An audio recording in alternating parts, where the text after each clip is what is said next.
1964 on the army mutiny which took place with the King African Rifles throughout East Africa. Tanzania they demolished the whole army. They started a new army. Kenya got some Europeans to run the army. For us, we promoted those who had agitated. Those are the ones who removed the government. People don't talk about this.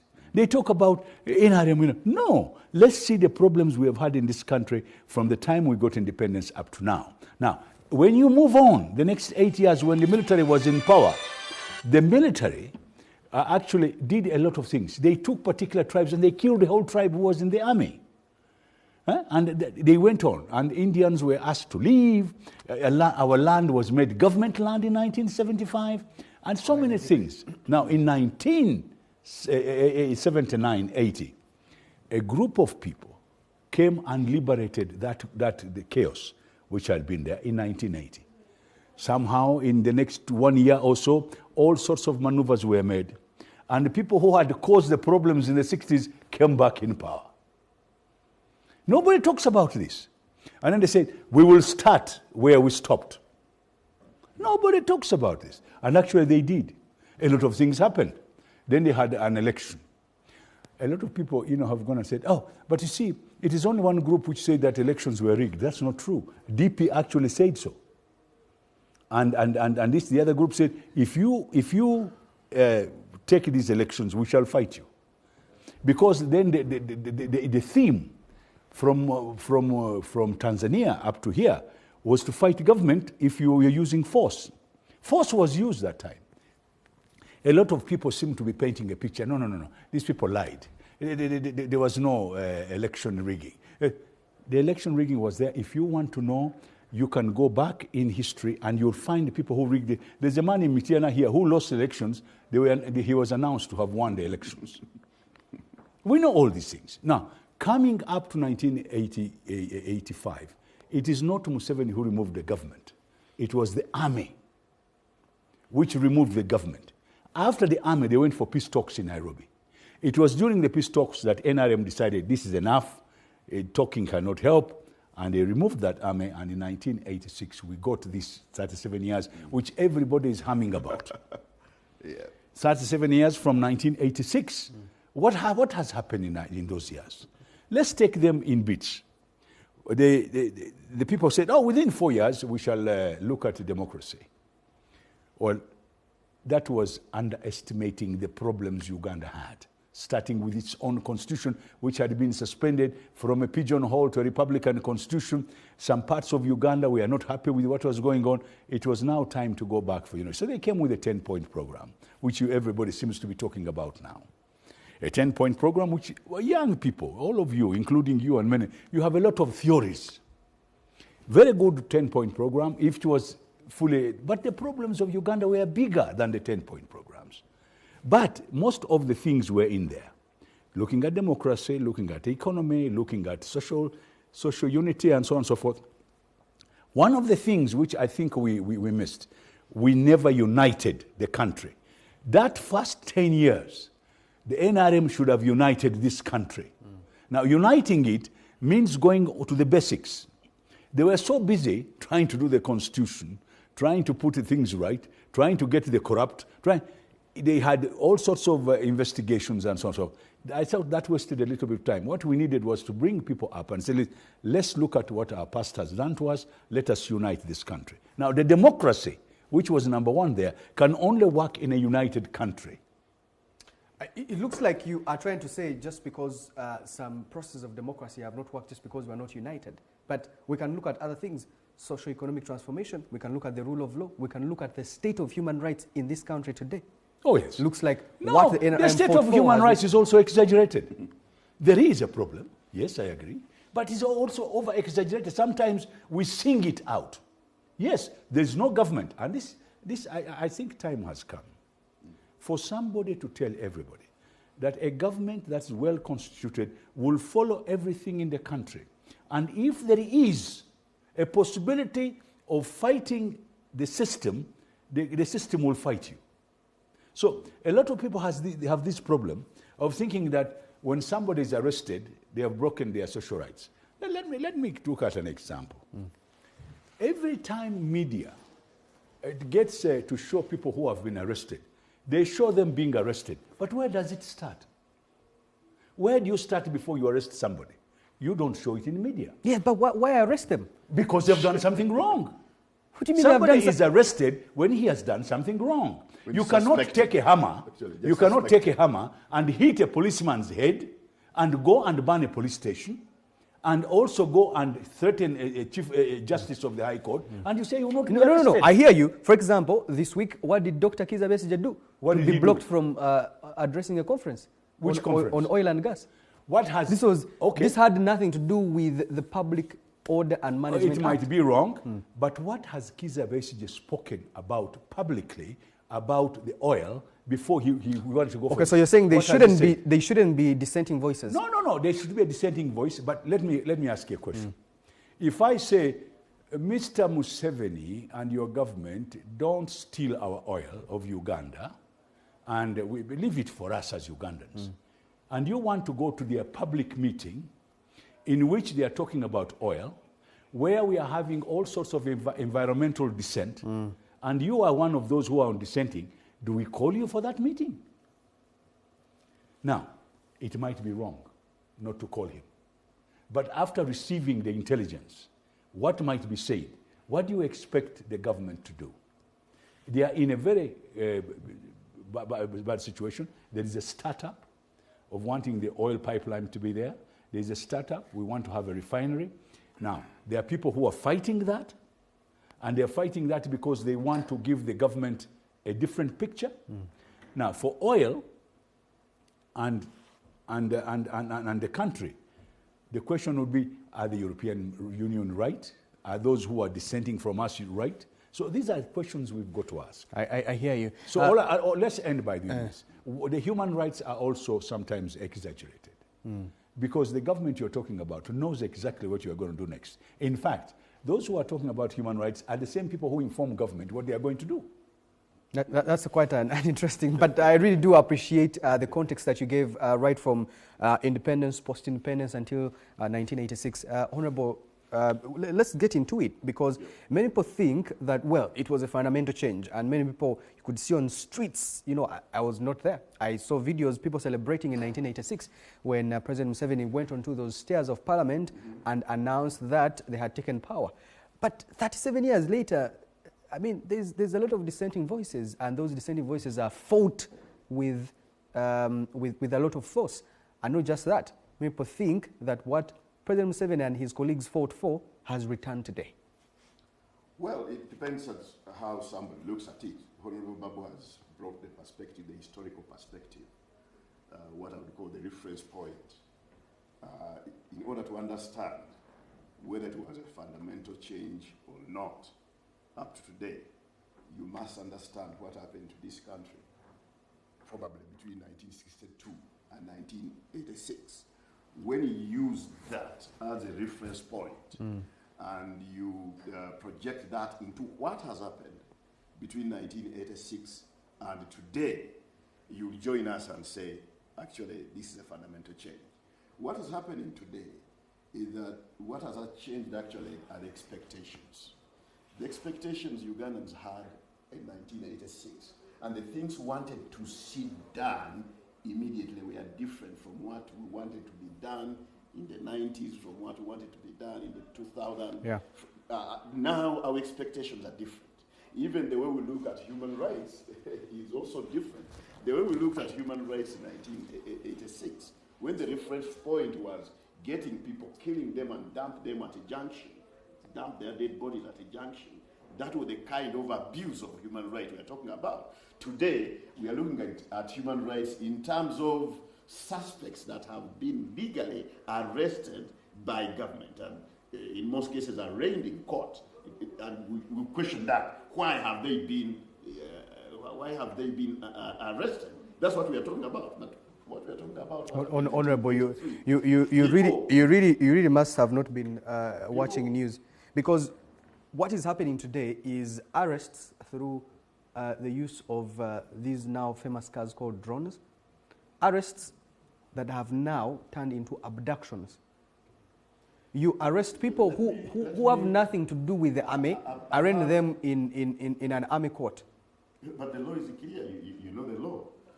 If you are charged of cases that are related to usage of army material, Like what? Like what? Like wearing a red beret? Like, I mean, it depends what you call a red beret.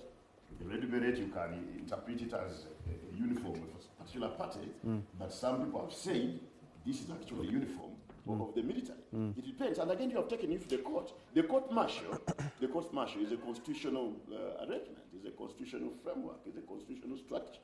It's allowed, and our laws in Uganda allow civilians to be taken to the court-martial if what they are charging you of is a charge that's related to the military. But I hear you. But you know what the charges are these days? Just because you're wearing a red beret. I mean, musicians go on stage and they're wearing a military fatigue. Anyway, so let's get into it, because people really want to understand, for example, you know the abductions that have been taking place. You know that NUP has been going into press conferences and talking about its people that have been taken away, and by the way, not taken to court. But by the way, that list which NUP is peddling, one day somebody will come here and explain that list. Because they have their list, and of course government knows the people it has in custody, in her custody. Obviously, as a political propagandist, they will always exaggerate their list. Even those people, we know people now who have run away because of doing A, B, C, D. They have disappeared, like people have disappeared in your village when they have taken their dates, they disappear, and those appear on their list. Somebody in government will come here one day to explain that so-and-so, whom they say is not, he cannot be traced, actually, this is where he is. Okay. That will be explained. What I want to assure you, what about, we have interrogated this matter. What about some of us, we now know that government knows each and every person in their custody. Of course, NUP will always have their list. Okay. For propaganda reasons, they will always have their list. They'll peddle it. I hear you, Honorable. But look, so what do we say about the cases of torture? That's unfortunate. I don't agree with torture at all. But let me tell you, this government is the president has talked about this. The president has written to the military, has written to the police that torture is unacceptable. I'm sure. Except that it is still going on. The military establishment, there are people who have been charged in the police by the police authority. There are people who have been charged in the military on that account. Government does not condone, but every structure will always have those renegade individuals who might do things out of the ordinary. Definitely, those will be dealt with as government. As government, we do not condone torture. As government, we do not condone arrest without a substantial sort of kind of evidence that somebody should be arrested. But what you people question, even the media, what you are forgetting that to arrest somebody, you just need to suspect that they have committed a crime. Why don't you then take them to court? Why don't you do an investigation before arrest? No. Everywhere, arresting is a result of suspicion. Arresting is not a result of having confirmed that somebody has committed a crime. It's a suspicion. You are being suspected. Then you are arraigned in the courts of law to decide. Government will bring their evidence, you bring your defense, then so many people have been arrested, they have been taken to court, they have been found innocent, and they have been released. I don't know how many times government has suspected the BCG and other political actors, like any other individual. When you become a political actor, it doesn't immunize you from committing crime. True, but it doesn't immunize you from being suspected of committing crime. You become enemy number one for the government, for the NRM. Well, that could be in your view. What I know that if you look at the numbers in our prisons, I don't think political prisoners even form 1%. Captain, look. So you interjected. Talking about the issue of expectations. Yeah. What we are expecting, because NRM has been doing things in the phases Honorable Babu talked about, 1986 to 90, there was some expectation. There was something that was supposed to be done.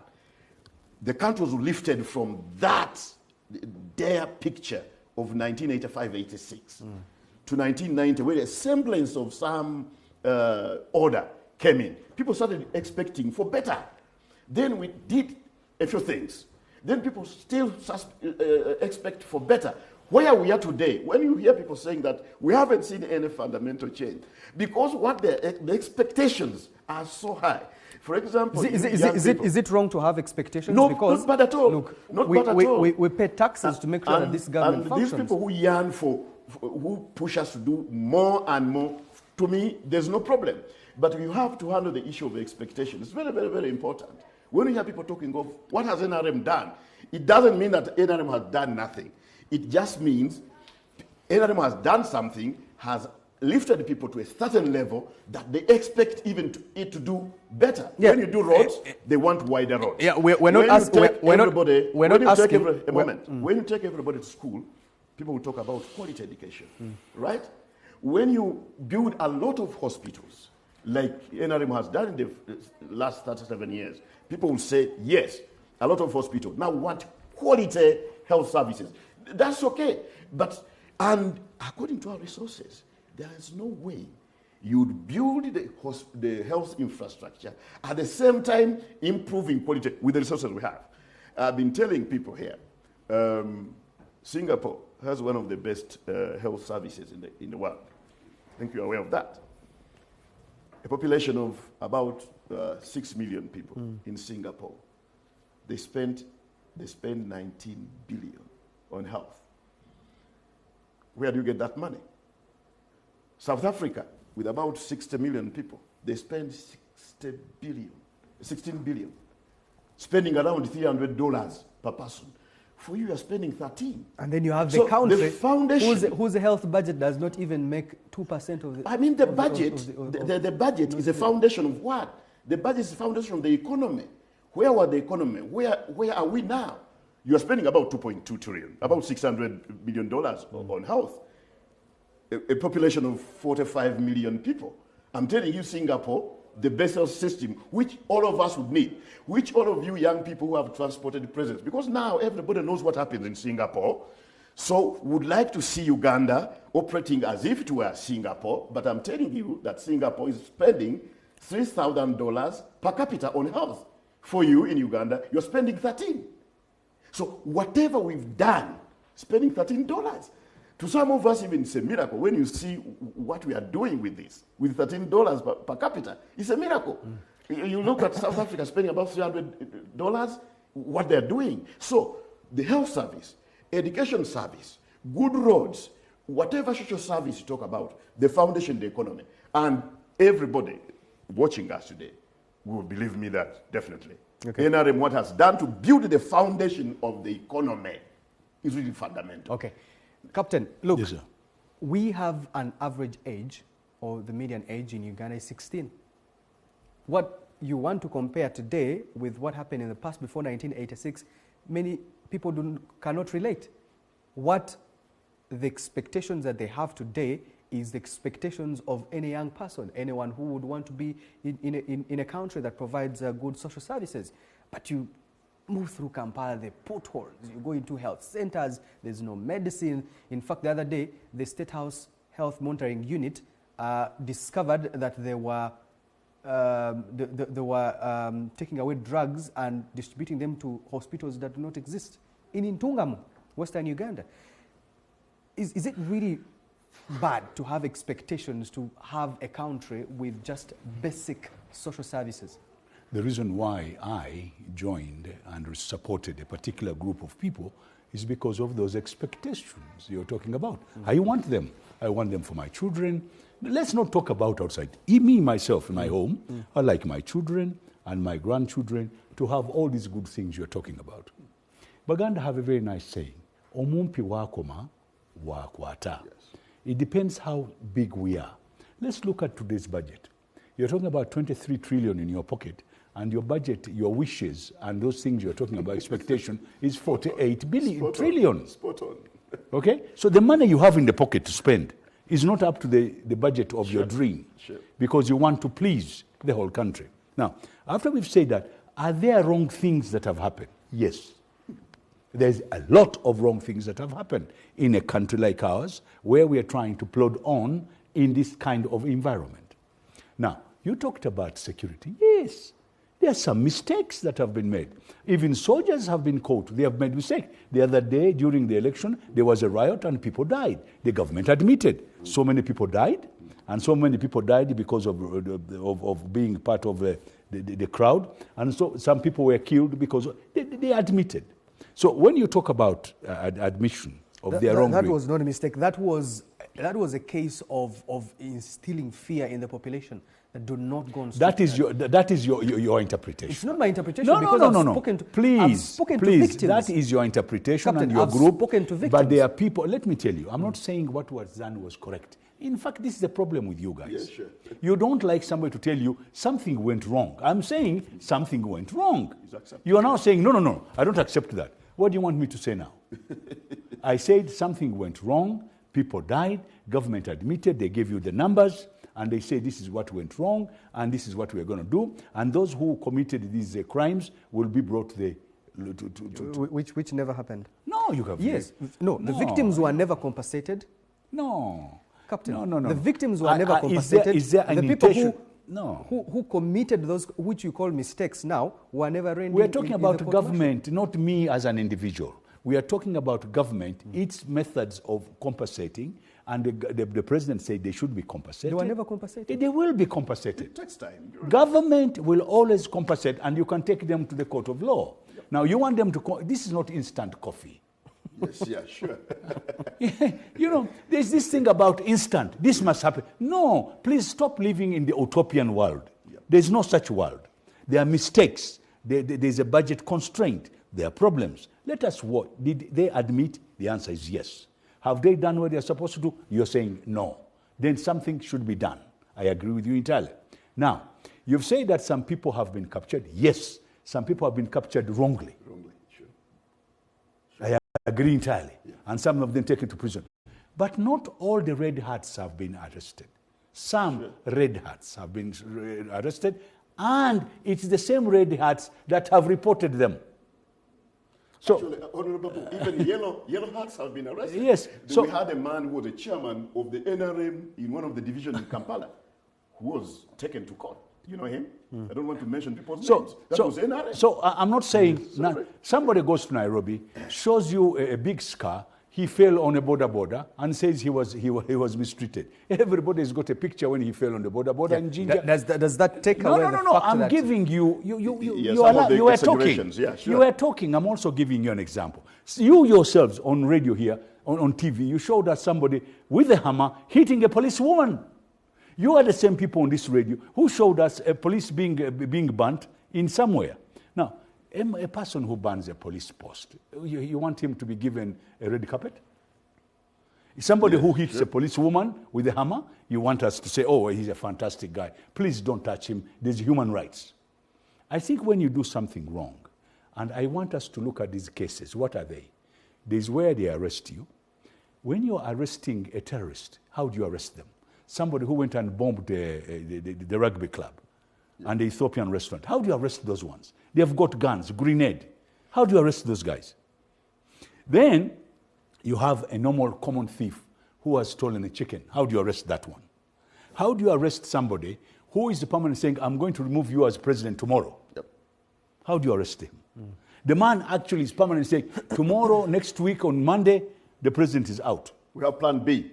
There's plan B. We have plan A, plan B. Now, these are things that actually are the basis of people being arrested. One of the candidates would publicly declare. And, by the way, during that time, wrong people are arrested. I'm not saying there are no wrong people in jail. They might be there, and somebody should try and find out. And when I talked to the Minister of Justice, I said, please, tell us what is going on. And these two members of parliament, I even said it myself, why can't they be given bail? Sure. These are kind of things we all ask. But you do it in a nice way. You don't go around saying, this is... How about if actually what government is saying about these people is correct? But they how about if they are correct? You've got another perspective. Let's look at another perspective. How about if government has got information that these people actually did those things? Yes. What would be your view on this one? If they don't have the right information and they are doing it wrongly, we will know. Just provide evidence. It will come. But you cannot put people in jail. A year later, there's no trial. Let me tell you, when you have terrorism work, you do not even mention how it is being done when you have the intelligence.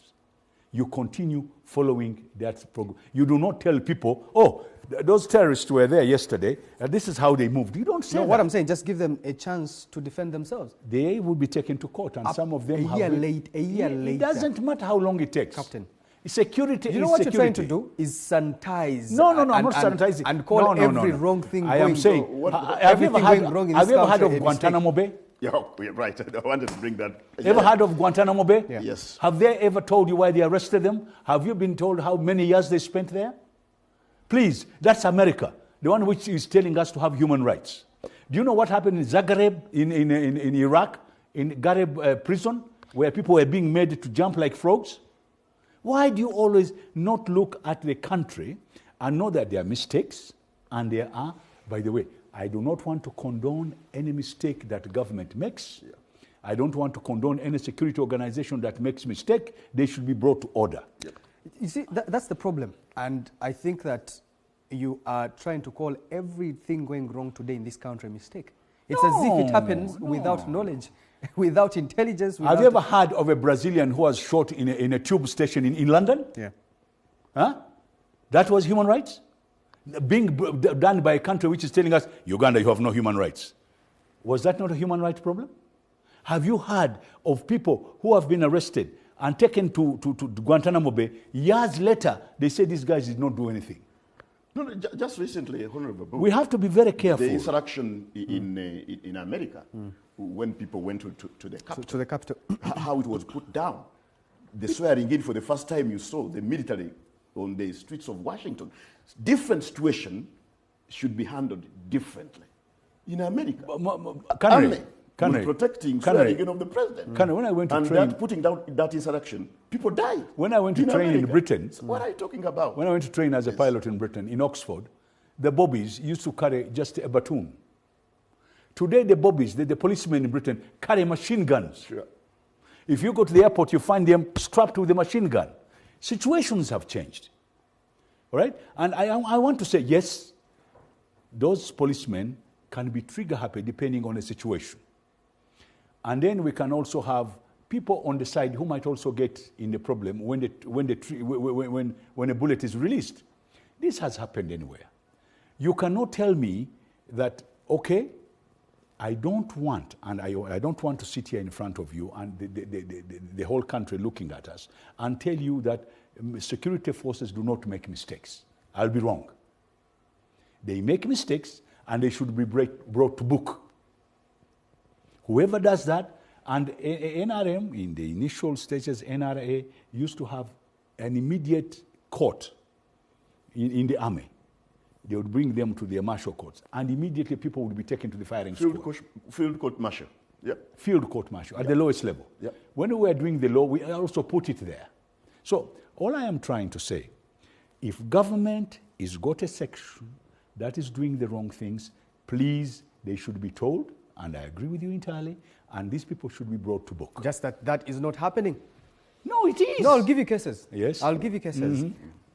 That specific case of the November riots, that the government says that these were stray bullets. Okay, there were stray bullets, but more than 50 people died. Who was arraigned to court? Do you know any case that has been taken to court because of that? But when they tell you they are stray bullets, how do you now determine strayed from which gun? What do they call those cases? Because now you'll be charging people of manslaughter. Are we not talking about that? Yes. When charging people of manslaughter, you say there were stray bullets. That would even be. Would you specify a gun muzzle from which this stray bullet come from? So it becomes complicated. Then it becomes an administrative matter. Exactly. Commanders. Exactly. And would you charge the commander? Would you charge commanders of manslaughter? Who was in charge? Administrative. Who was in charge on that day?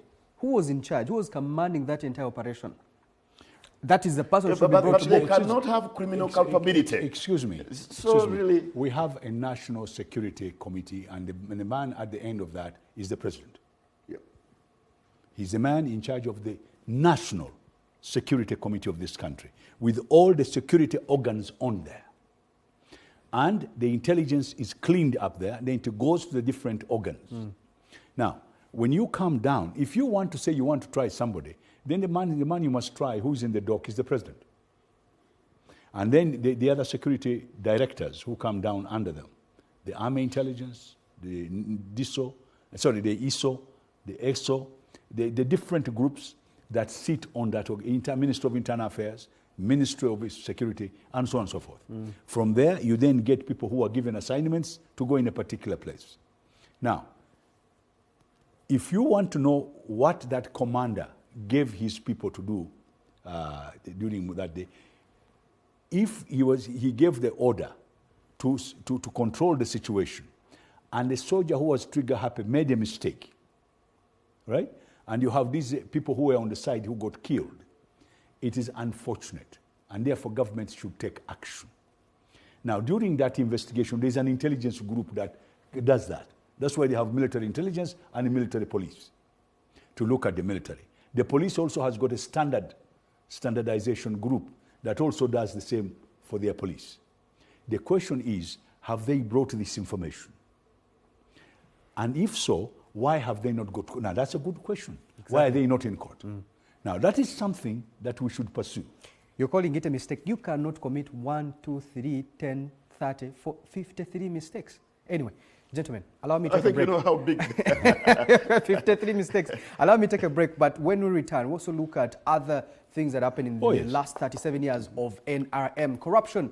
Is the NRM party or government losing the fight? And also looking at the crack that is developing within the NRM party. Some people think that President Museveni should go on and contest in 2026. Other people inside the same party think that his son, General Muhoozi Kainerugaba, should go ahead and take over. All that after this break. Big Talk every week. Discussions around current affairs take center stage. We need a political consensus first. These discussions affect all of us and shape how Uganda is run. How best are we going to correct things which are happening behind our backs? And here at Next Radio, we take that very seriously. If you're looking for quality debate, holding power accountable and getting to the bottom of every issue, this is the Big Talk. Good morning. Catch the Big Talk with Kanari Mugume every Saturday, 9 to 11 a.m. only on Next Radio. MTN Momo's giving you a reason to enjoy the back-to-school season. Skip the long lines, annoying traffic, and running around with bank slips. Pay school fees and more using your mobile phone. Simply dial *165*80# and follow the prompts. Or use the Momo app. So what are you doing today? MTN Mobile Money Uganda Limited is regulated by the Bank of Uganda.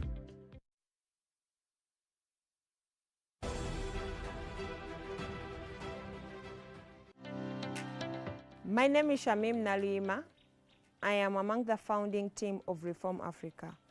And at Reform Africa, we transform plastic polythene bags into durable, sustainable, and waterproof accessories. I grew up in one of the slum areas, Waise, and the environment is not managed very well. What Mycroft is all about is transforming plastic polythene bags into growth bags, flower pots, bags, and other things. We are trying as much as we can to do sensitization in different communities, to tell people that waste is not waste until you waste us. That is our slogan. We don't waste waste because we believe waste can be turned into something. Taso Butonde. This message is proudly brought to you by Vivo Energy Uganda, Uganda Breweries Limited, Stanbic Bank, and NBS Television. Okay, so this receipt, okay, plus this one equals Keeping up with your transaction history the old way. 1,000. Okay, I got this. I don't. Okay, maybe if I can just. Keeping up with your transaction history with the My Airtel app. You have the power in your pocket. The power to keep an eye on your transaction history. Unlock that power with the My Airtel app. Visit the App Store or Google Play now.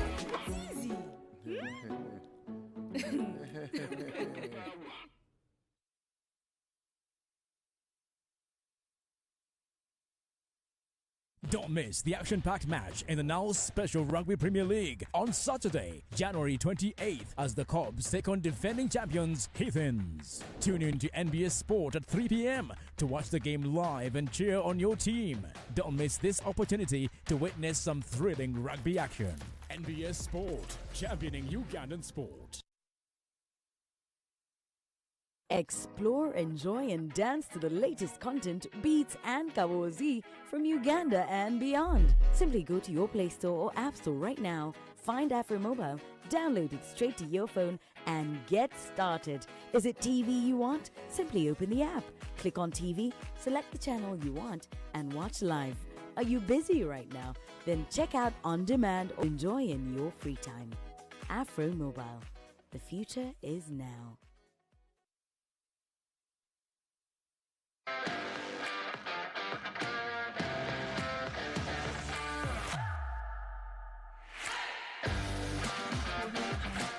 Looking for a touch here. 1-2, squaring the ball in and trying to carve out some space. And they will not be denied. They will not be denied. That dark horse, Mr. Cook the Sauce, Rogers Mato, delivers the goods. That's more like it for KCC, and that's definitely what we've been talking about throughout the game. And you're looking at the first half performance, you didn't see them really flow the way they are doing right now. And I guess the adjustments that have been made have given the team a leap, because just having Moses Waiswa come in and drop players off, and then Alan Okello having that space right outside, and just look at that. Poor defending, you could say, coming in from Blackspower, but the kind of execution coming in from Alan Okello and his teammates has really looked beautiful there, and good play coming in, the 1-2 and the opening, brilliant play coming in from KCC, and now you can get a feeling that this Blackspower team are really headed for the guillotine. Brought to you by MTN, the official broadcast sponsor.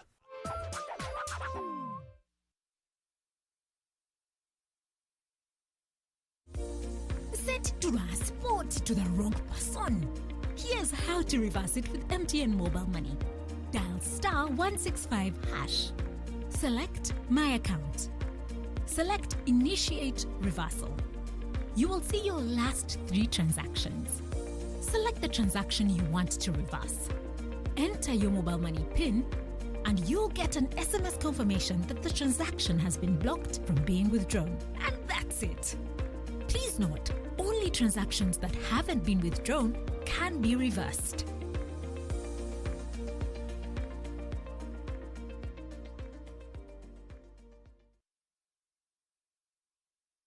And Martin Sankotos spills the ball, and just like that, self-destruct. The new Star Times Uganda Premier League season is here. Straight into the back of the net. Fresh. Watch more live games featuring top signings and renewed rivalries. He literally has just vindicated his coach. Uganda's Ultimate Football League also returns to a whole new dedicated channel. Watch the Star Times Uganda Premier League on Sanyuka Prime. Brought to you by MTN, the official broadcast sponsor.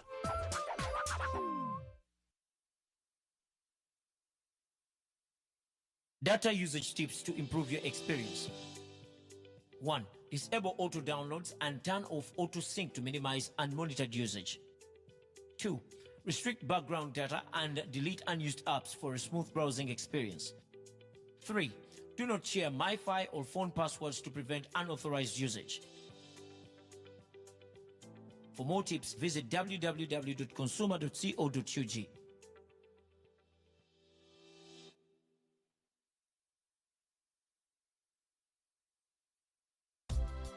This weekend. Hannah, nkuwasana empete eno. Nkwa ebintu byange byonna eby'omunsi. Ku Sunday eno, essaawa 7:30 ez'amalya g'ekyemisana. Tosubu.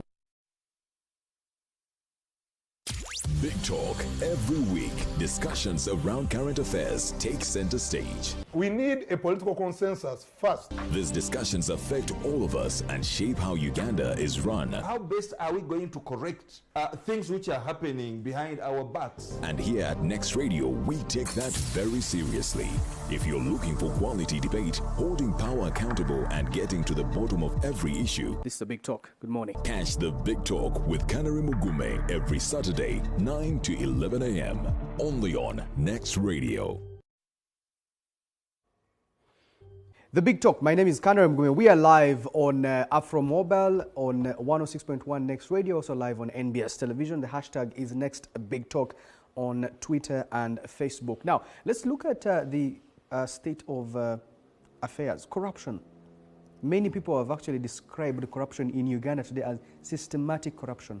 They have done perception indices, and Uganda is really performing very, very poorly. Honorable, what exactly is going wrong? And even on this, in the speech of the president on the Liberation Day, he renewed his promise on fighting corruption, and this has been on year in, year out. What exactly went wrong that we have failed to fix? Sure. I think, truth be told, one of the biggest challenges of this country is corruption. That one we must agree. And I think all efforts should be directed towards fighting this vice. But again, like I said, it all depends on the reference point you are looking at. When we were growing up, in the 80s, there was a coffee marketing board. This coffee marketing board was being, the board was being chaired by a certain army officer, a top army officer in this country. Everybody knew that they would sell coffee export. And this army officer would get money and put it into his pockets. It's a public secret. Nobody could talk about it. Even talking about it, you wouldn't dare. You get me? Even the media could not talk about it. When we talk about corruption of that kind, we've moved from that corruption of that kind. We are now at a level where everybody now can talk about corruption. Institutions of government have been put in place to fight this corruption. Good laws have been put in place. By the way, corrupt individuals have been taken to court at very, very high level officials. I never saw this when I was growing up in the 80s. Very big officials, permanent secretaries who have been arraigned in court and have been successfully prosecuted. I see where my hope is. I see institutions being strengthened. When you look at our police, the investigative arm, because again, investigating these white-collar crimes, especially corruption, is not easy. Like we said, you suspect somebody. You have to bring evidence that Nyombi Tembo, you took this amount of money, so you abused office, so there was fraud, and successfully prosecute. It begins from the police, the investigative arm. Honorable, it begins from the IGG. What kind of evidence would a court need? The Auditor General has audited and is a government parastatal and has said that there's hundreds of millions of shillings that is unaccounted for. The report has gone into COSASE. COSASE has investigated and said this is a report and this is how it looks like because it has queried almost every officer. Now you do what? And you think that that's prosecution? It's not prosecution, but the IGG has investigated and for some reason, I've been reading audited leaders of government institutions for the past 35 years I've worked in government. You wouldn't bring the Auditor General's report as conclusive evidence to successfully prosecute. Because at the end of the day, it has to be an individual. It must trigger something. Be an individual to be culpable. It cannot be vicarious liability. That because I was ED, because I was director, and in that directorate there were these mistakes, that can be administrative. But if you want to successfully prosecute, it must be evidential. There must be evidence that you, Tembo, abused power, you, Tembo, took this money. That's not easy. So you build the capacity of the police. You build the capacity of the IGG. You build the capacity of courts of law, which I think we are doing. And again, my other hope is in the population now. I was telling Honorable here in the break that during the break that when I had just finished school, those guys who built their very wonderful houses after 2 years, the population would say, wow, these are smart boys. Today, things are changing. The population itself is coming out to fight the corrupt. And to me, that's where the solution is. When the population comes out to fight the corrupt, that's where we shall get the solution. No. That's where we shall get, that's where the Whistleblower Act will be operationalized, because we have a very good Whistleblower Act. But how many people do whistleblowing? Because corruption is a vice that benefits the two who commits it. The bribe, especially where there are bribes. The one who is giving a bribe and the one who is taking a bribe, both of them are benefiting. So prosecuting becomes a problem, investigation becomes a problem. But when the population who are affected with the general public, with the ones who are affected through bad roads, through uncompleted government projects. When you bring in the public, you know what you're doing is taking away the attention from the institutions that we pay to fight and investigate corruption. The DPP's office, the Inspectorate of Government, the CID of police, and many other institutions. What you're doing Obviously, is let's take away the attention from them and give it to the public. Whatever you do, even when you are fighting insurgency, you can have the best military. They will tell you the population must play ball. When you are fighting corruption, yes, you could have the best institution. The population must play ball. You cannot fight some of these vices in the vacuum of without having the population coming in to participate. That's what I'm telling you. So what NRM has done and what all of us see, institutions are being built and strengthened. When you look at our court system, when you look at the police, the capacity now at the police, when you look at the DPP's office, when you look at the IGG's office, the capacity building there, and in addition to that, the population now is coming up to say, I think corruption is bad. When these days, when you earn money, and people are not very sure where, they say, this man, that's not what used to happen. Some 30 years back, they will say, this guy is a smart boy. This is not happening at all now. So to me, I think, but all that said, corruption is a big problem. It's a big problem. Corruption is a big challenge. You were at the helm of a ministry, and as a political officer, you could see how much corruption is ongoing, because there's so many people who are involved in the entire chain. In procurement, in whatever, and things. And you know, government developed a system that money should be transferred online. But people were so bright that they developed ways on how to beat that system. It's IMFS, ITMS, that system. Let me tell you. You say that this government has tried to fight corruption, but it looks like it's not committed. There is no political will. But I mean, you don't have to do it the Amini's way. That you suspect people, immediately you kill them just because you have suspected them. You have to prove it in court. And that's what has been done. And I think you know quite a number of successful prosecutions that have been undertaken in this country. So it's a challenge. And corruption will always be a work in progress. Sometimes it's suspicion, obviously. And the funny part of it is that like what I was hearing, even in the political groupings, I heard of, I don't know whether I want to remember you heard about this, where a certain party we are selling cards. We are selling cards. And you wonder if a political party which want to come in government to fight corruption, at that level, they are selling, are they called cards? They were mobilizing money for doing their jobs. Not selling cards, party cards. They were selling, you had to buy to be given a constituency. You have to cough money.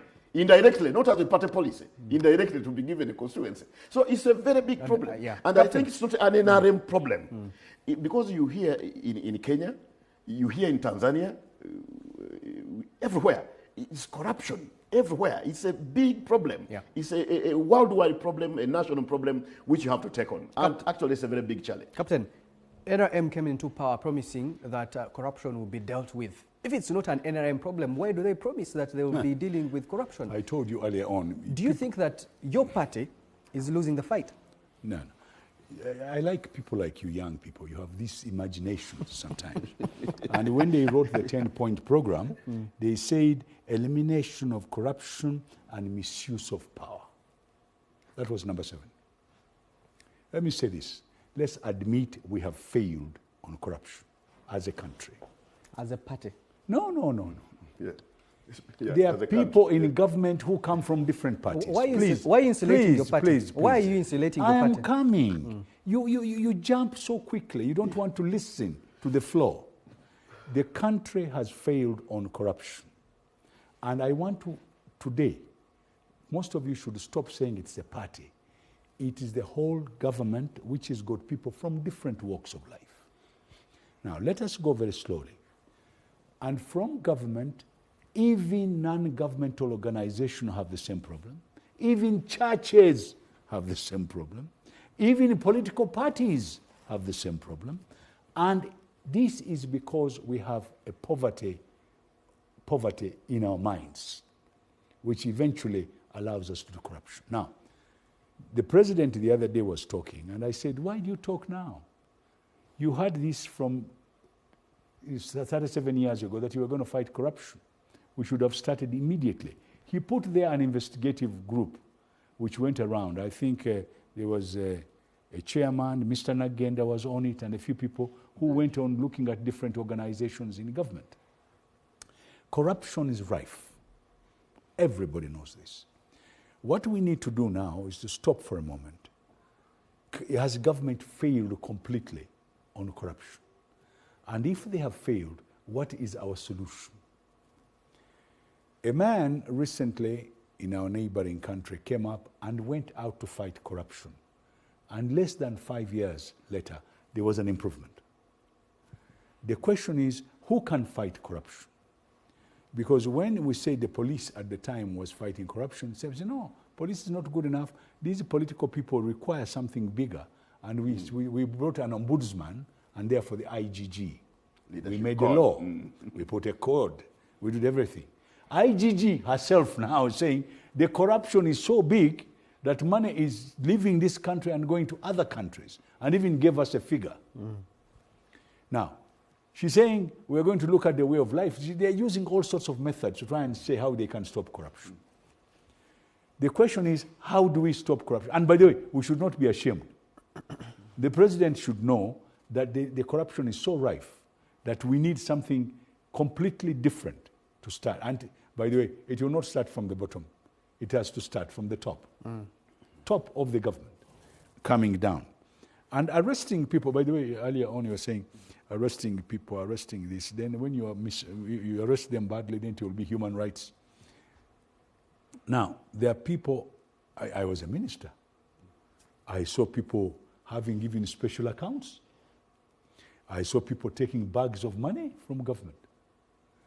And when you asked what is going on, they say they're investigating them.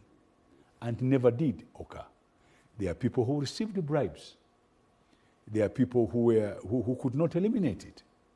And those who were not part of that group, they made sure that they got rid of you very quickly. So the whole point is that we need to find a solution to corruption. In Tanzania, it's called Russia.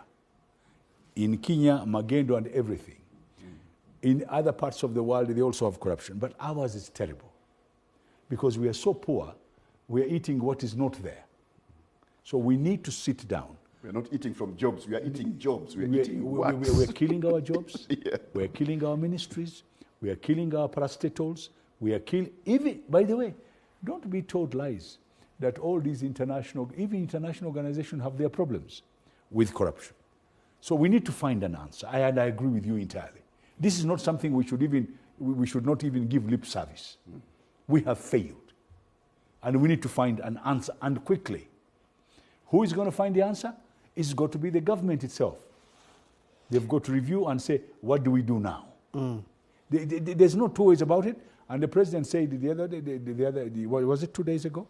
That corruption is a little bit a bit of a problem, and he's very annoyed about it, Yeah. and he wants to find an answer. You know, he's been trying to find answers for, I don't know, the last 37 years. No, but he's been creating. Look at the laws. Look at the laws that have been created. But Conrad, and you are in Parliament, and But you know this. Conrad, don't go the very far. Inspectorate of Government. Don't waste your time.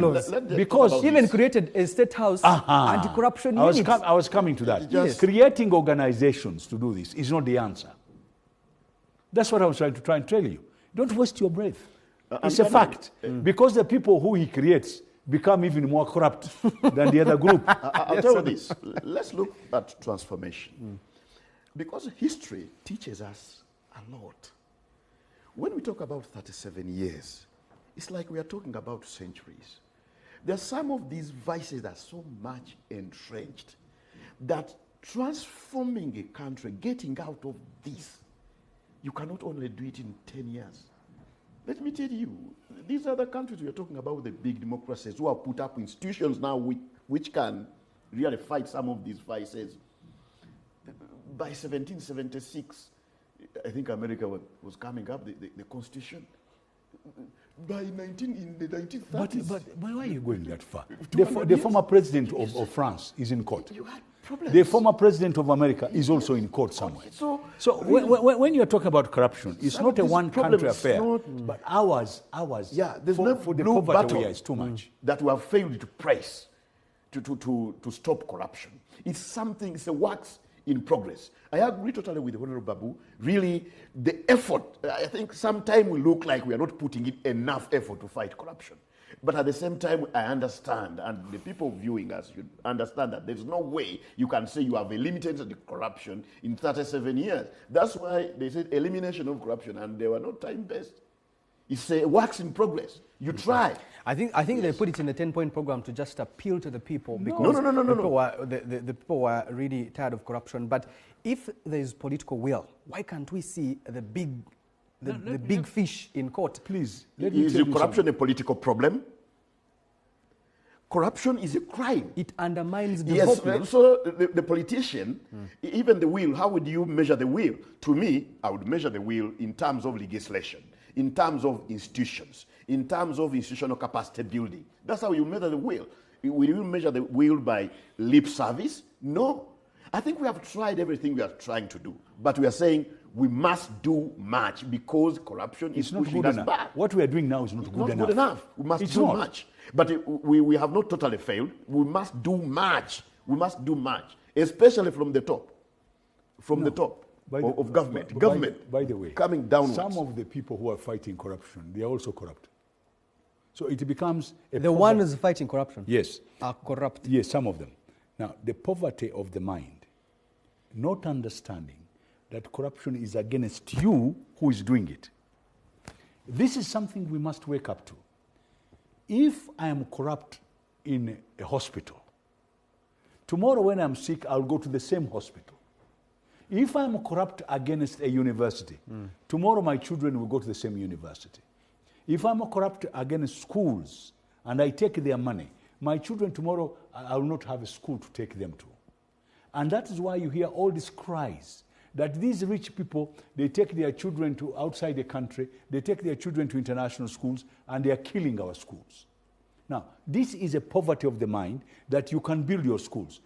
Why did even the British, when they were here for 70 years, they could not run schools? The schools were started by missionaries. The missionaries had these schools, and the government went to aid them. And then they said these are government schools. If you look at the good schools we had in this country, they had people who were very good, and the headmasters came from a foreign country. Today in schools, a headmaster starts their own school outside the same school where he's headmaster and builds it next door. I'm trying to tell you that corruption is not only at the top level, it has gone all the way down. Actually, you are hearing religious leaders selling religious land. Actually, Honorable, I just want to tell Canada, those viewing us, if you thought that corruption was a government issue, ask people in the private sector. Ask Honorable Babu, I'm partly in the private sector now, the problems we are facing with labor, with our workers. Ask anybody who has a construction site. This is not government, it's private. You have a construction site, You have young people working for you there, ladies working for you, and what happens on your side, you can't imagine it. This is not government. The private sector is being suffocated by corruption. The people who are working for us. But so it's a very wide where I agree with him, while the private sector is personal business, and therefore they must run it, government is our business, all of us. Our business, institutions have been set up to make sure that everything should be run I agree with you the way it should be. Laws have been enacted by Parliament, and they say that, and then people pay money, taxes, to make sure those institutions are running. By the way, in private business, on corruption, I am not going to defend anybody. Okay, so NRM has lost the fight. No, not NRM. Government has lost the fight. Yes. Because government has been having corruption all along. This is the NRM government. It doesn't matter which party is in position. It doesn't matter how many people are different parties who are in government. Have you found people who have left or the other parties and gone in government doing the same thing? Do you want me to tell you names? I don't want to. Yeah, sure. It's not nice. There are people who have come from other parties. So when you say NRM, you seem to forget that the other parties within the government. When you go to that government, you become as dirty as they are. Even worse. Even worse. So let us not be very careful. Let's be very careful. In the next maybe 5 minutes, let's discuss lifestyle audit, because the IGG came and said, lifestyle audit maybe could be an answer. Let every government official declare their wealth, and then from that will determine their sources of income and how much they've been able to accumulate. Definitely, I wish her luck. But like the president said, the president said, you have to be very careful with lifestyle audit, because at one time in this country there was a joke, but which was a very, very serious joke, that if you questioned how people live, you will wonder some of the salaries that were being paid to people was not good enough to pay for their transport to come to work. So before you even look at their nice shirts and their nice vehicle, their boat, sometimes you just have to look at the money you're giving them, sometimes when it is not enough, even to bring them to work. It's as bad as that. Lifestyle audit, yes, it can be done, but you have to be very, very, very careful.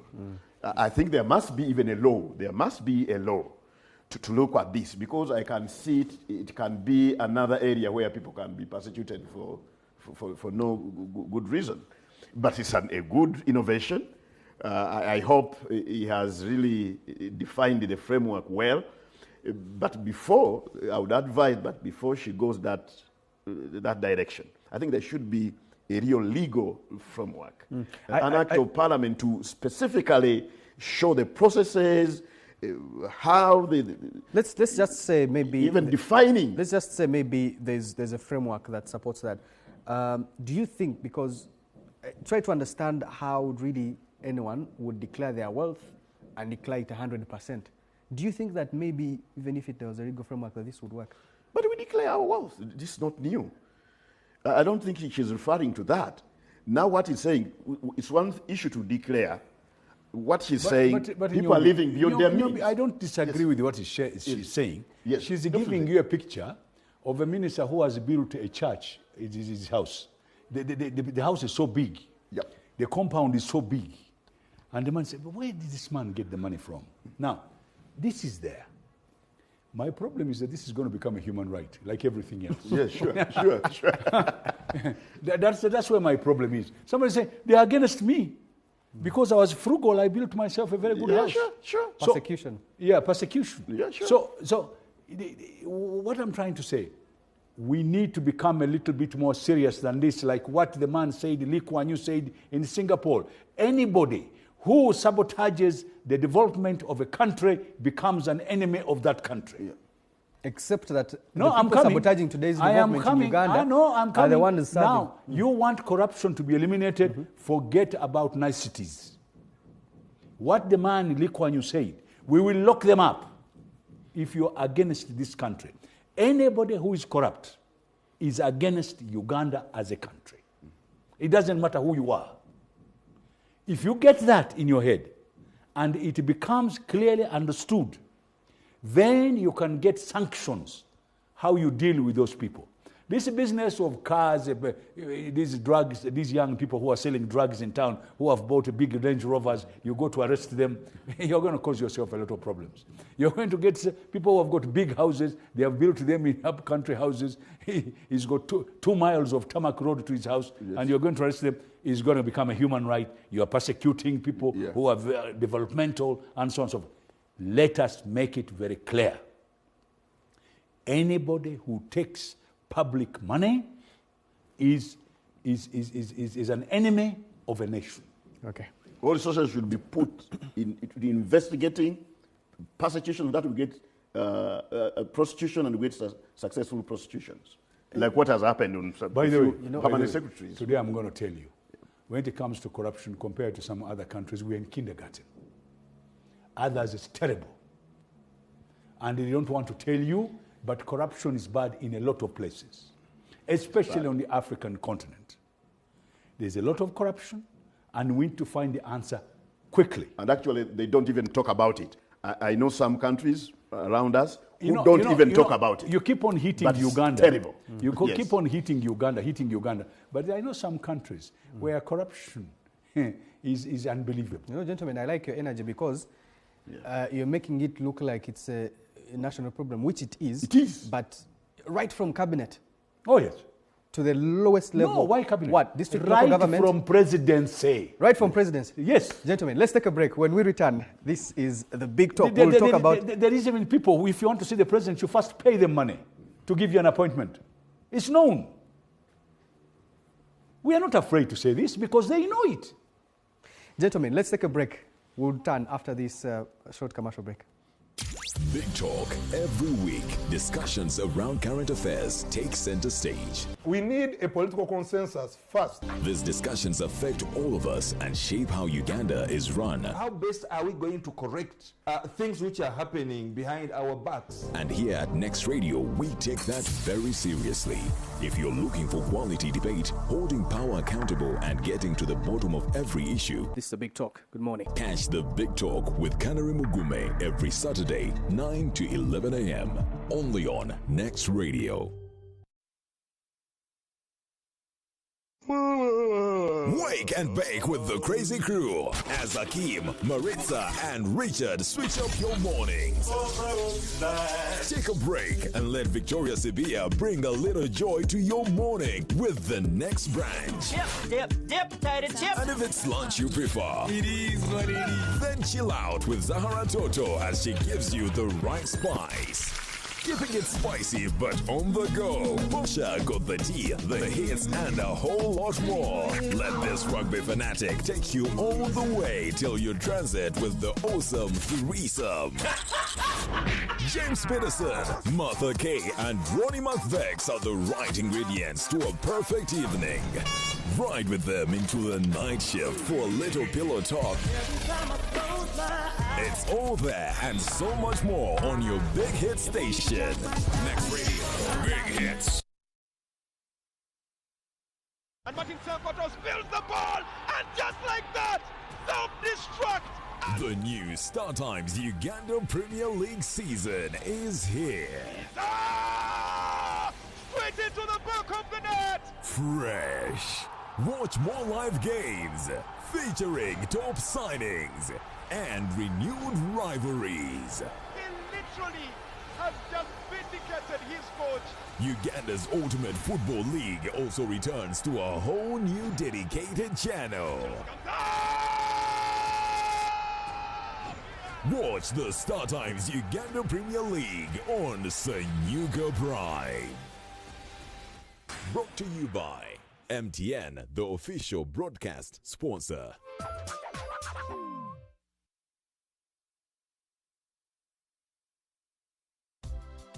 This weekend, brought to you by... Open the My Airtel app to pay TV bills. Airtel Money. Simple, secure, borderless. Because we believe in this cause, this fight for liberation. People and power. We get to listen to inspirational stories. Because when Idi Amin attacked Tanzania, we prepare to attack Entebbe. Veteran politician, he's in the history of Uganda from the making. Idi Amin fled. and then we had to be the members of parliament. And what seemed to be a betrayal from Yoweri Museveni? First person I noticed was President Yoweri Museveni. The one who had agreed to join you. So he had betrayed you. I looked at him. Brinisa stayed as president for 11 months. How then did we get to have this guerrilla war start? It had already been started by Okay. the Museveni group called PRA, People's Resistance Resistance Army. Army. The external committee had to find the logistics on how to support the war.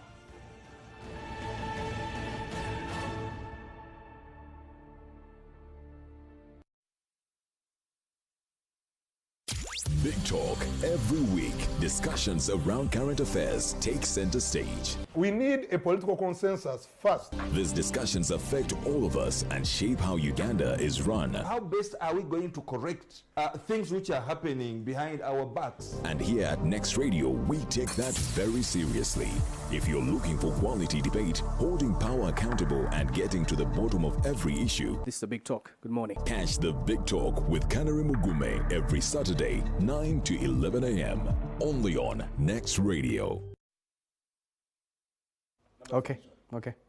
All right, we are here discussing NRM at 37 and deep analysis looking into what has been able to be achieved and what has failed the NRM government. Gentlemen, inside the party now that you belong to, there's a crack developing. We can measure how big the crack looks like as of today, but many people think, you know, it's time up. The chairman has been on for a very long time. Maybe it's time for new ideas and new young people. And the others are saying, actually, he has brought some change, fundamental change, and therefore he should stay for as long as he wants. The slogan now is Tava Kumeini, something like that. And then others are saying that the son, General Muhoozi Kainerugaba, should actually take on power, and not just for the party, but also for the entire country. What do you think, Honorable, what do you think that this crack, is it going to unite the party further or divide it? First of all, before we go anywhere, is there a crack? There's a crack. Yeah, that's the problem. That's the problem, because the crack you are talking about, I don't see it. I don't see that crack. If it's there, probably you have better spectacle to see that crack. What I see young people running around with our young brother Muhoozi. General Muhoozi is not a member of the NRM, you know that. He's a serving soldier. He's not a member of the NRM. We are 1 year into a term of 5 years. We have our flag bearer, fortunately, who is the president of this country. We have a manifesto to deliver. So, for me, even the time for electioneering is not here. You clearly know what I'm talking about. You saw the rallies in Mbale, you saw the rallies in eastern Uganda. And now, what, for example, the chairman's office, which, by the way, has no belonging inside the NRM secretariat structure, is saying that they have launched campaigns for 2026. I mean, clearly, if there's no crack, why would such a thing be happening? Moreover, with budgets. By the way, budgets from where? From government? From the party? I don't know where the budgets are coming from, but what I'm saying is that... Let me tell you. We are quarter way a new term, and there are new campaigns for 2026. Where do you even get time to implement your Let me manifesto? tell you this. General Muhoozi is not a member of NRM.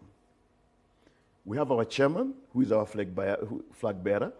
Of course, popularizing our chairman is not, I don't think that's bad, because he's our flag bearer. He needs to be popularized. He needs to be given visibility. So your office, if they are doing things to popularize our chairman, I don't have any problem with that. This crack, which I hear about, I think it is in people's imagination. People are just imagining it. You clearly haven't been watching news. You're saying that General Muhoozi is not a member, which is, I don't know. He's in military office, of course he is. But what I'm saying is that he has even tweeted and said, if the father allows him to be president of this country in 2026, he will take it on. You saw the pictures that were printed Do you want me to start during the rally in Mbale? Do you want me to start getting involved into a son-father conversation? Maybe because you I belong mean, to the NRM if somebody party, you don't says, want if to. my father did this, if my father did this, Because that's you a belong to the NRM party, you don't want to. further conversation. To me, the party as NRM, we have our flag bearer with the president. He has just served a year into his 5-year term. To me, all the time we've had flag bearers, I know what happens. We go to the national conference. As a party, we get a position on who will be our flag bearers. But obviously, we don't refuse other people to do their own mobilization. I know that time will come when our national conference, the SEC people, the Honorable Babu, I'm no longer there. Okay. They'll sit. They will give us direction. It's at that point that we will know which candidate we are talking about. Captain. Obviously, there could be other candidates from without the party who emerge. Who knows? But to me, 1 year into our term, when I have my flag bearer, yes, you can ask me. If you asked me today, do you think Museveni should run again? I'll tell you, that's not for now. That question will be answered in the national conference and the appropriate party organs at the appropriate time. Today, we are delivering on our manifesto. That's the most critical thing. You don't have time for the manifesto. You're actually campaigning for 2026. Captain, you know what happens in SEC. What Honorable Nyomitembo is talking about, that they give guidance and what, you know what happens in SEC. You've sat there and you know that they're just for the cameras. You know what happens inside SEC. So now, just give us perspective. Do me a favor. Let's get away from melodrama. Let's get to the reality. A lot of young people have been confused. They've been confused by different parties that have come up and created a dichotomy between young and old. That is, first of all, against human rights. Very unfortunate. You sing human rights, but you don't want to follow them. The Universal Declaration of Human Rights allows all citizens to participate in the social requirements of their country and their politics. Therefore, if you start eliminating by saying young and old, you create a problem. Ugandans require to be told what is going to be there. Now, one thing I have realized in this country is political competition creates all sorts of traits. There are people who come out in different ways. One group uses propaganda, another group uses blackmail, another group uses money, another group uses all sorts of lies, another group starts campaigning when they are not supposed to be campaigning. Now, this is because of the fear of competition when the real thing comes on. So let's look at a bigger picture than looking for small things. Now, any Ugandan over the age of 18 is free to participate in elections. You can stand. If you want to go permission from anybody, you are free to do so. So that's one point. The second point I want to bring up, there is a party called NRM. They have got different levels. They've got the head of that party is a chairman.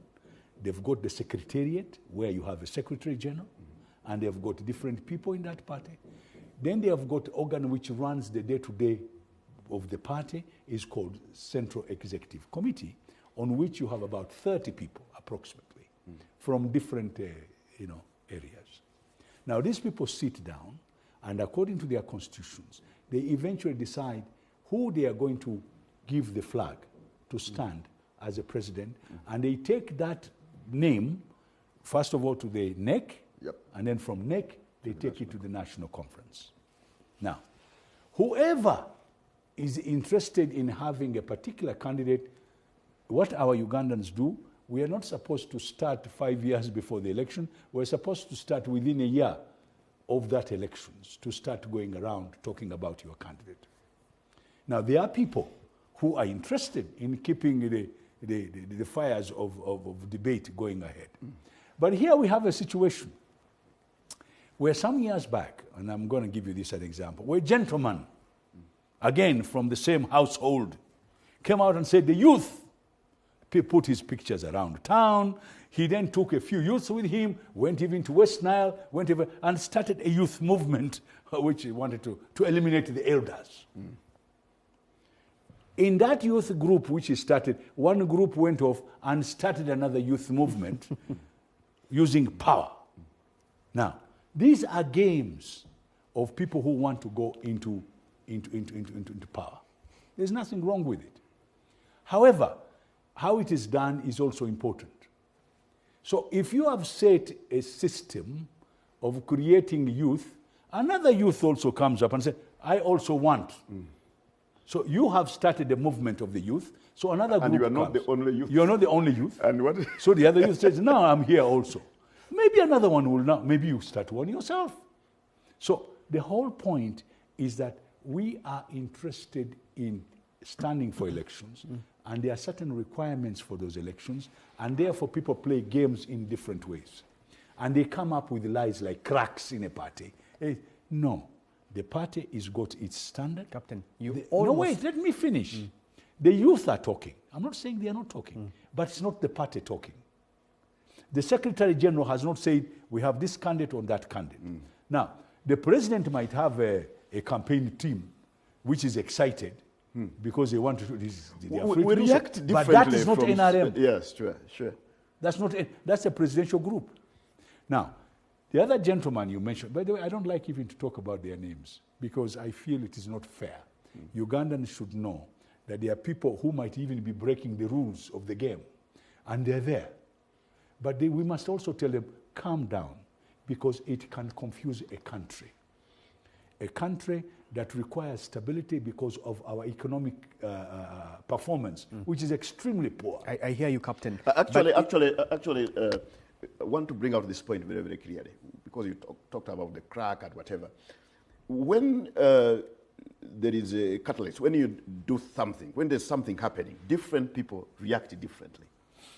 When this whole thing came up, you saw some of our senior cadres, like I won't mention names, I think we have agreed on that, not mentioning my names, when he reacted differently, called other senior cadres, say, we are saying this. Some other young men say, we are saying this. The chairman's office, people say, they are reacting to something that was taking place. Some of us, have you ever seen me anywhere reacting to that? Because I react differently. I don't know whether Honorable Babu has reacted. And you are quite a number of us, in millions, in thousands, who are keeping quiet and watching, because we know it's not yet time. But I won't say those who reacted to a situation are doing a bad thing. But what I like, yes. When they give me permission, I will stand. Who? So how can that, when you're waiting for permission, how can that cause a crack? No, you're just going through, no, Captain, you're just going through the basics and structures and what you stood for a position in SEC. You were talked out of that position. No, there's a reason. You know what happens in SEC. No. So this whole thing of SEC will decide and what, that's not what happens. No. You brought up. You know what happens inside. That shows you don't want to talk about it. No. I'm not saying I'm not talking about it. You've just brought it up. You want me to tell you why? Please ask me. I am a man who does things after thinking about them. Yeah. And I stood. And for the harmony of our party, yes, I stood out. And there's a reason, which I'm sorry I will not give you. Yeah, sure. Because it is a reason which involved the president, and I have a lot of respect for the president. Things we discuss, we don't discuss them outside. Exactly. So that's what I'm talking about. No, I'm coming. That what happens inside the SEC is not necessarily the best what the SEC has decided and what. No, that's what they call discipline. You don't go around. And Canada, you think what he did is a problem? Excuse me. It's not a problem. But I'm saying, let him talk about things. You know the Kiganda word called kurarasa? Yeah. You don't kurarasa a president. Yeah. A president must be respected. Even if I don't agree with him, I argue with him. Yep. I tell him my view, and if he doesn't agree with me, I still respect his view. These are things you people must learn. And by the way, today let me tell you something. Politics is not decided in media. Politics is not decided in the newspaper. In the developed countries, they've got somewhere where they sit and decide politics, and then they give you what you should consume. Yeah. A lot of you have never realized that there are things which are decided, even in that big country which you people talk about. Yeah. And I'll give you the examples between Al Gore and Bush.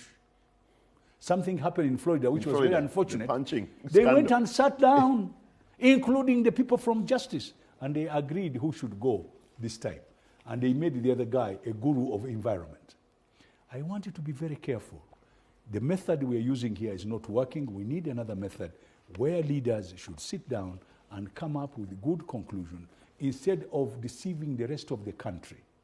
The country should be made to move forward, wireless political decisions, which are very, very people should sit down and get answers to them. You had ideas when you stood for SEC. Oh, yes. I've always had.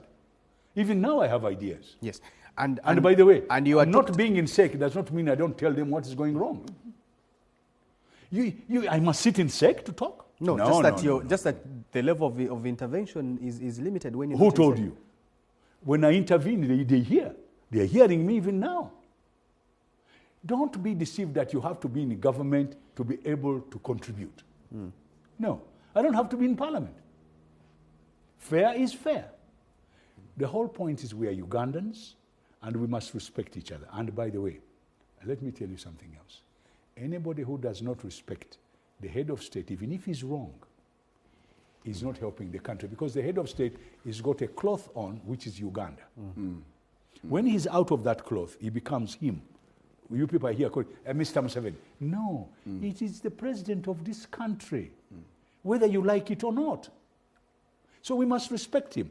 Now, the reason why I agreed to do that is because I was convinced when he gave me creating a harmony of the party. You were not convinced, you were out of options.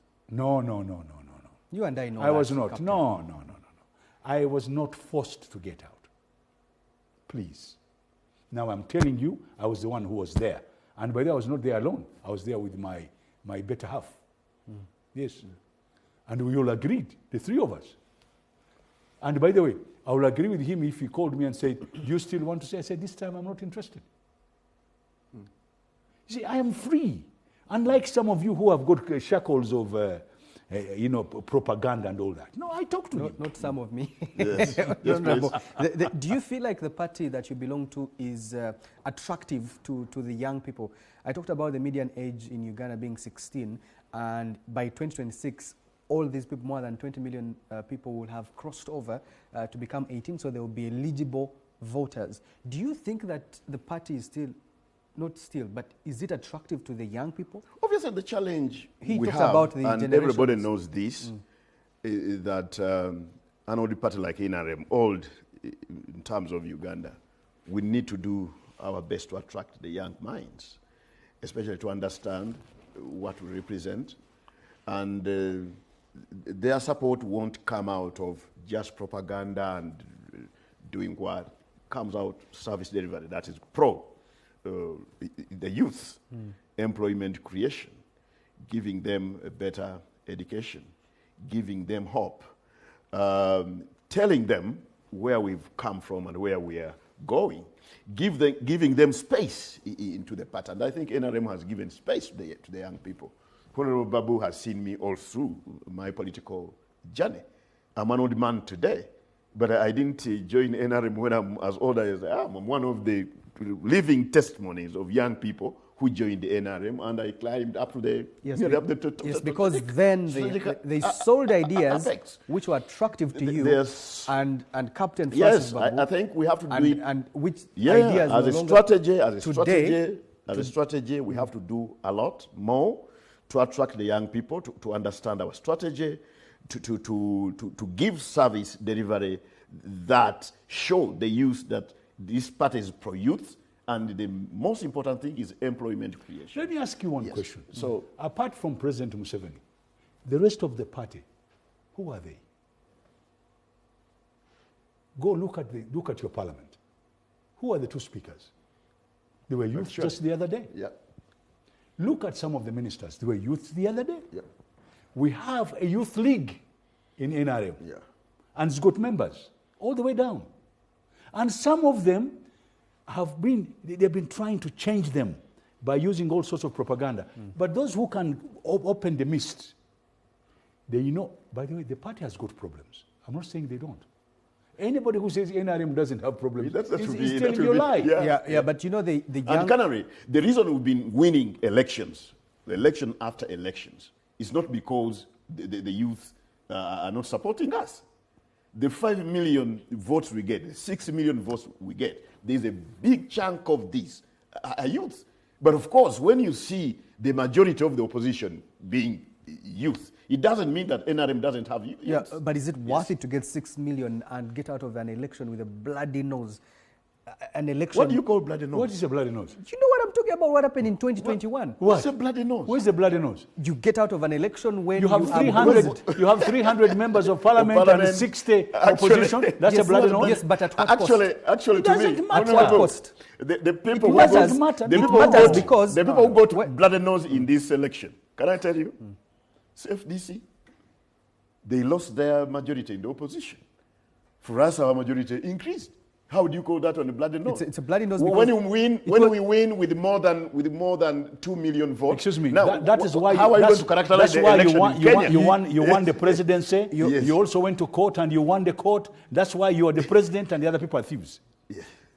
Now that is treason. You're a resident of Kampala. You know what I'm talking about. It you know doesn't what matter. They are going to win in Kampala because there were mistakes made by NRM. Yes. By the way, that's why I was trying to tell you that NRM, there are mistakes that have been made. And I can tell you off my fingertips why they made those mistakes. And I can tell you there was also rigging on all sides. Massive. And I can tell you who rigged. And they know it. NRM rigged. Oh, the opposition didn't rig. NRM rigged and the opposition defeated because they're all angels. Gentlemen, I want us to conclude this discussion. I'll begin with the Honourable. Moving forward, what does NRM look like? Look, I talked about the different generations and how they relate with politics today. What you have is, the people who joined NRM when they were in their 20s, in their teenage years, and now, they are all, then you have the ones that are 40 and above, but there's a big population that does not relate to the things that NRM speaks to. When you talk about service delivery, they don't see it. No, but that's your view. That's your view. Honorable has already told you, we have 60,000 plus villages in this country, right?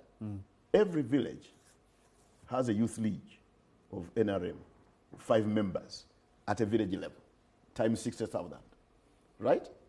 Tell me which other party has that structure.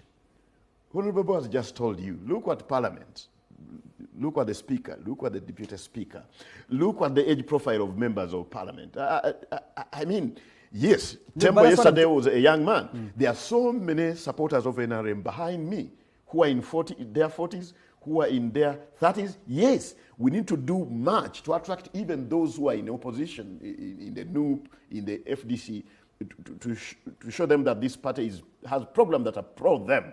We need to do a lot because as a party, as an old party, if you can't attract young people, definitely you can't survive in the future.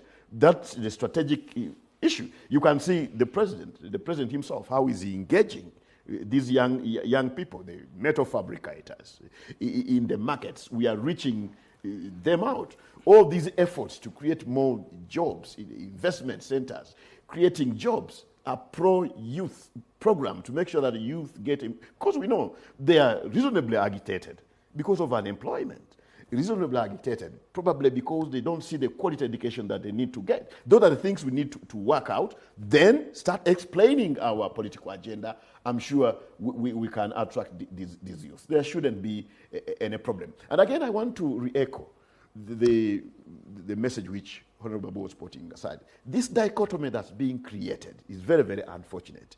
In every country, you'll need the elders, you'll need the middle-aged people, the temples, you'll need the young ones to work together. That's how you build a country. Do you know if somebody tries to create a dichotomy that some other age groups are useless, that's terrible. And actually, I've been telling them that do you become useful? Do you become useful when you say others are useless? No. You become useful when you say all of us are useful. United for a purpose. The issue it is the your agenda. party. It is your party creating this dichotomy. There's no one else. members of parliament that belong or represent NRM in the August House are the ones saying these things. Who? Like Well, who? it's- You have the David Kabandas that have said it bluntly that they want General Moses Kainerugaba and the young people to take over the party. They are free to do so. You have the mean, Lilian Abels, you have agitation the, will always be there. It's, No, it's, no, no, it's, no. It's, In it's not political me cause, saying these things. Anybody It is- who thinks it's going to work for them and they use those expressions is unfortunate. But you were talking about the 10-point program earlier on, and I thought that if you look at it very carefully, where they have done wrong and where they have done right, it would answer a lot of our questions. But, you know, we picked up a few things in there, but there are many others in there which we need to look at. I want to say this, and I'll say it sincerely.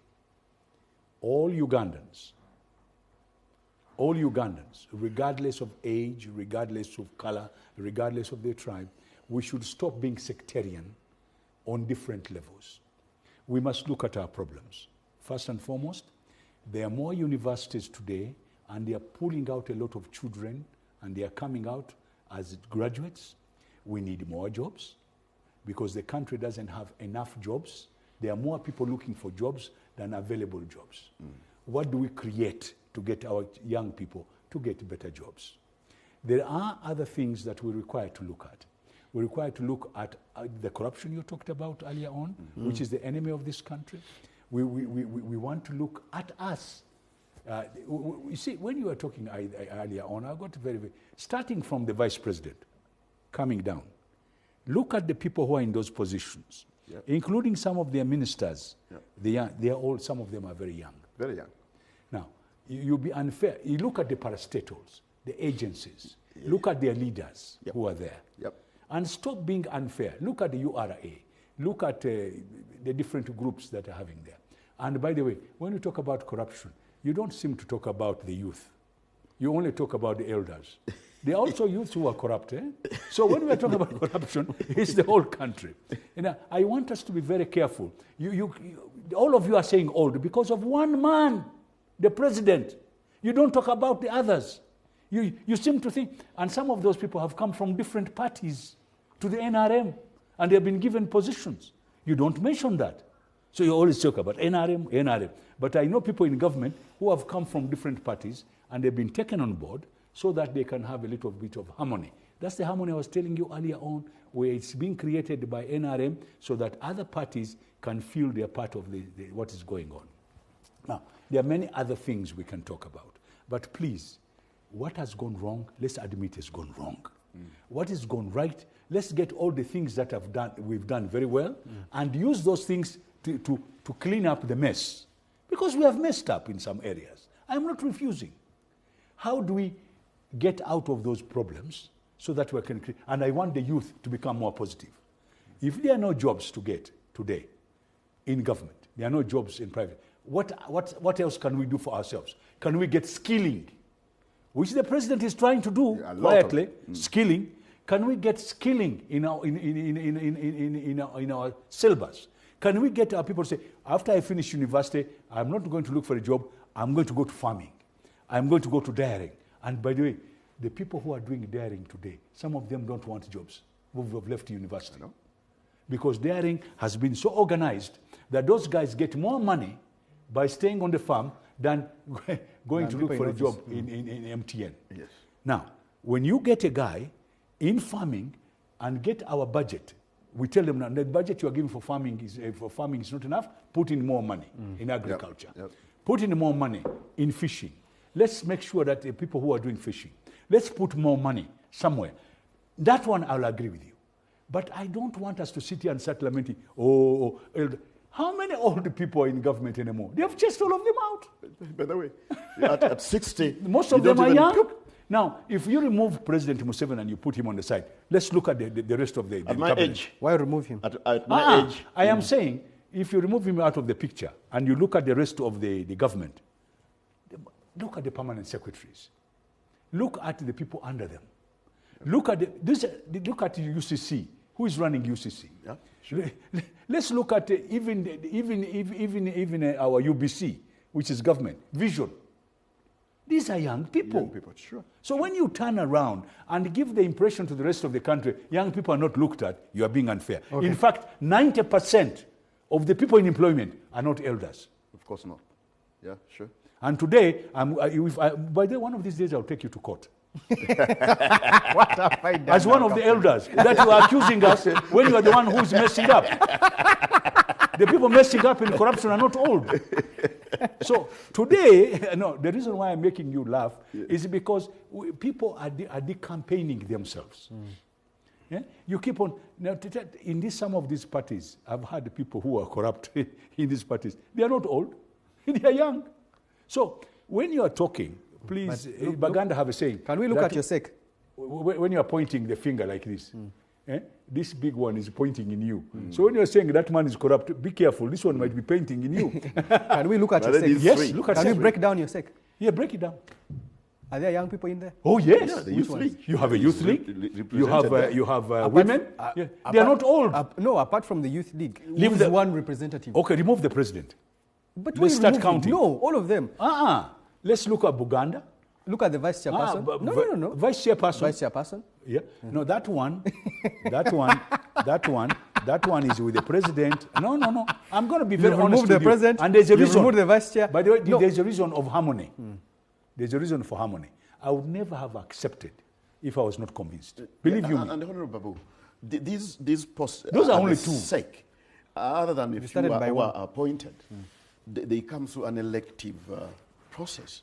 Would you say there is any youth who came up to contest for a particular slot and was You know refused Nambanya. because of his? You know Nambanya. Nambanya was just a youth of yesterday. My vice knows they president in Uganda. No. He's a Anyway, young the rest of yeah. SEC, apart from those two you've just mentioned, and the third one is maybe the woman boss, but the others are all very You see, you're young. removing many. So Yeah, sure. your parting shot on the show.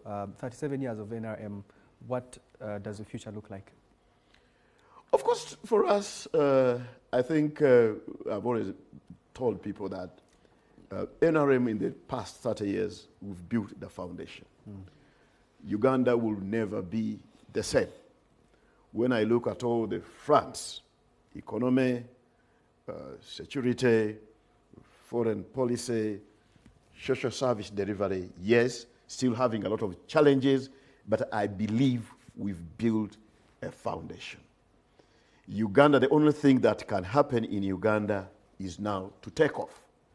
And really doing it in 37 years, some of us who have studied economic history, some of us who have cared to look at how countries have transformed from being very, very poor countries to rich countries, the majority, okay, there are a few outliers who have done it, who have done it in a few years, 40 years, The Asian 30 years. tigers. Very, very, very. But we know the reasons of the Asian tigers. We know these reasons.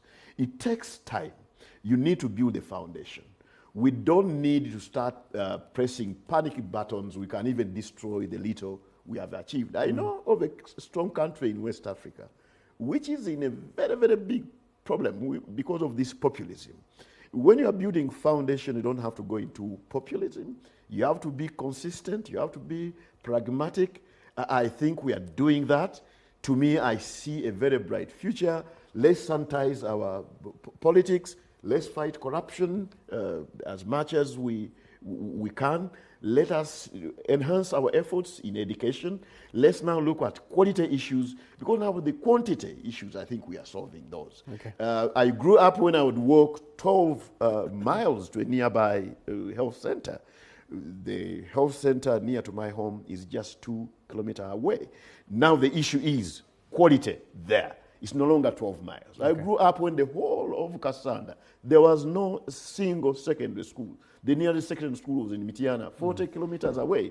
Now a secondary school is just, the issue now is quality. We should build on the effort, build on the foundation. When you build a foundation now, you put on the walls, you put on the roof. I think that's what we should do. We should clean our politics. We should fight corruption, and we move on. Okay. So to me, really, I get bored completely when somebody says 37 years have been lost. We haven't lost 37 years. Okay. We've done what we're supposed to do with, albeit so many challenges. Those challenges will always be there.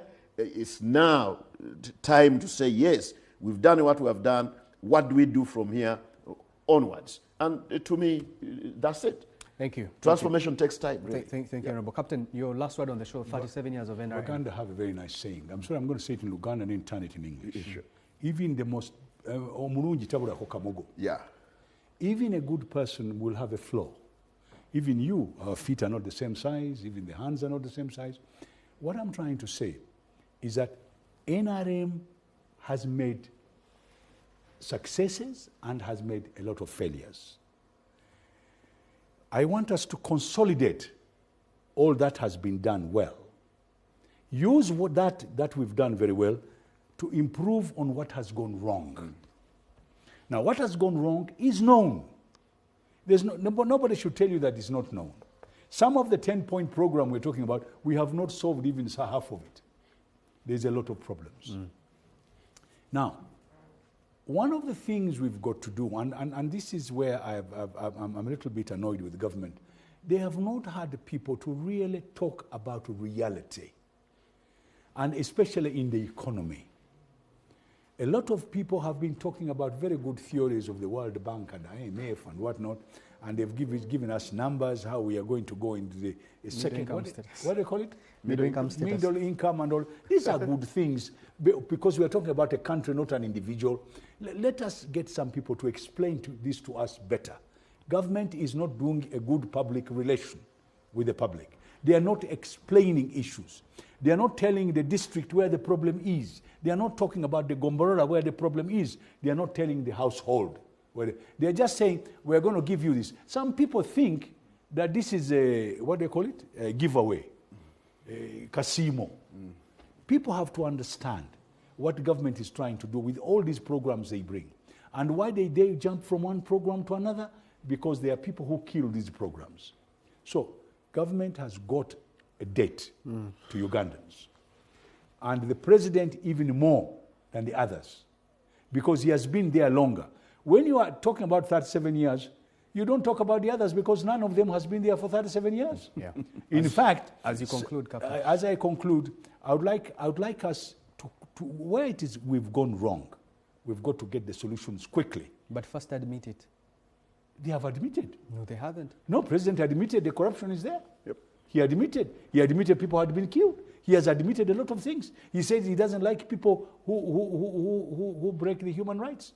He has said he has got... Now, if that is lip service, which some of you are saying, then the president is not doing us any good. And even when you do the manifesto, you are trying to solve particular problems which you haven't solved in earlier times. So I have hope. By saying... Let me end by saying, I have hope. A lot of it. This country, unlike you, I have a lot of confidence in the youth. I think if we give them the right things, they can come up and groom them to become leaders. They can make very good leaders. Do your children have hope? Oh, yes. Because I tell them there is hope. Okay. Human beings, you can say anything you like here. Uganda will go forward. Yes. All of you will fall on the wayside. Yes. All of you will become old. But I pray to God that I see your gray hair very soon. And like I've seen his. Yeah. Some of you think that this is the end of Uganda. Uganda has to move forward, and it can be done. Okay. And my friend said it, President Nyerere. It can be done. Inawezekana. And your friend in America, you people, the one you like very much, said it can be what? Can be done. Yes, it can be done. All right, let's continue making Uganda great again. Gentlemen, I can't thank you enough for sparing time to come here and speak to millions of viewers out there. Let's continue the conversation on Twitter, #NextBigTalk. Are you gentlemen on Twitter? Yes, yes. Sure. Yes, we are trying to learn. At Inyombi Luze. You said all the people don't know these things, but we are trying to learn. At Inyombi Luze. Luze. Yes. L-U-Z-Z-E. Okay. At Babu Edward. Okay. Okay. I'll follow you immediately. We will get done with the show. It's been a great time, and we've had great discussions. It's now time up for us. But I like your shirt. Thank you. Is it your latest wife who chose it? Yes. You see? Thank you. You see, you have now moved on, and very soon you will move to another level. Gentlemen, good morning. Good morning. Big Talk every week. Discussions around current affairs take center stage. We need a political consensus first. These discussions affect all of us and shape how Uganda is run. How best are we going to correct things which are happening behind our backs? And here at Next Radio, we take that very seriously. If you're looking for quality debate, holding power accountable and getting to the bottom of every issue, This is The Big Talk. Good morning. catch The Big Talk with Kanari Mugume every Saturday, 9 to 11 a.m. only on Next Radio.